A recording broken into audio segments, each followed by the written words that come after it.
ఎక్కడా కూడా తప్పు చేయాల. ప్రజలకు చెప్పిన ప్రతి మాట నెరవేర్చడం. మేనిఫెస్టో అన్నది మామూలుగా రాజకీయ నాయకులకు మేనిఫెస్టో ఇస్తారు, ఎన్నికలు అయిపోయిన తర్వాత దాన్ని చెత్తబుట్టలో వేసే పరిస్థితి నుంచి మేనిఫెస్టో అన్నది ఒక డెఫినిషన్ ఇచ్చి, మేనిఫెస్టో అన్నది నిజంగా ఒక బైబిల్ అని, ఒక ఖురాన్ అని, ఒక భగవద్గీత అని ఒక డెఫినిషన్ దానికి ఇచ్చి మొట్టమొదటి రోజు నుంచి కూడా కారణాలు చెప్పకుండా, కారణాలు వెతుక్కోకుండా, కారణాలు చెప్పాల్సి వస్తే కనుక మన ప్రభుత్వంలో మనకున్న కష్టాలు బహుశా ఎక్కడా ఎప్పుడు చూసిండం.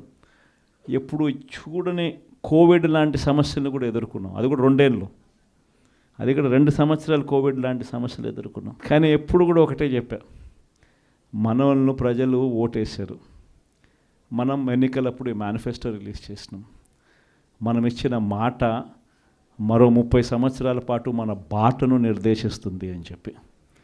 అని ఎప్పుడు కంప్లైంట్ అనేది ఎక్కడ చేయాల. పలానోడు అది చేశాడు, పలానోడు ఇది చేశాడు అని చెప్పి ఎప్పుడు కారణాలు వెతుక్కోలే. పలానా సమస్యలు ఉన్నాయని చెప్పి ఏ పొద్దు కారణం చెప్పాల. ఎప్పుడు కూడా ముఖాన ఎప్పుడు చిక్కటి చిరునవ్వే చూపించాం. ఆ చిక్కటి చిరునవ్వుల మధ్య ప్రజలకు మేనిఫెస్టోలో చెప్పిన ప్రతి హామీని కూడా ఇంతవరకు రాష్ట్ర చరిత్రలో ఎప్పుడు జరగలేదేమో. బడ్జెట్ కన్నా ముందే బడ్జెట్ ప్రవేశపెట్టేటప్పుడే ఒక క్యాలెండర్ రిలీజ్ చేసి, ఆ క్యాలెండర్లో ఇదిగో ఈ నెల ఈ పథకం ఇస్తాం, ఇదిగో ఈ నెల ఈ పథకం ఇస్తాం, ఇదిగో ఈ నెల ఈ పథకం ఇస్తామని చెప్పి పథకాలన్నీ సంవత్సరం పొడుగునా ఏ పథకం ఏ నెలలో ఇస్తామని చెప్పడమే కాకుండా ఆ నెలలో బటన్లు నొక్కి నేరుగా పథకాలు ఇచ్చిన పరిస్థితి బహుశా దేశ చరిత్రలో ఎప్పుడు జరిగింది.